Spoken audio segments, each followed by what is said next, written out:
Good day everyone and welcome. If you've got funds sitting in your Cash App balance and you want to move them straight over to your Chase checking account or debit card, doing so takes less than 2 minutes.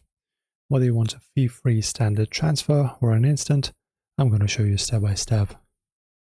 So firstly, we need to connect your Chase account inside Cash App so your money knows where to go, guys. So open your Cash App, tap your profile icon in the top right corner of the screen, scroll and tap on Linked Banks. Select Link Debit Card to enter your Chase debit card details, or you can also tap Link Bank if you prefer signing into your Chase online banking via Plaid. Follow the quick prompts to authorize the connection. Alright, so now that your Chase account is connected, you need to know how to initiate the transfer.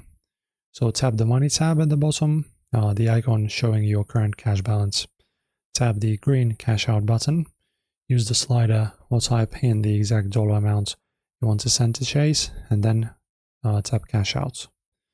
Choose your preferred transfer speed. You can choose standard for 100% free deposit that arrives in 1 to 3 business days, or instant as well to send the cash immediately.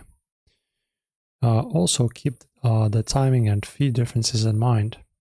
Standard transfers are free, just like I said, and take 1 to 3 days.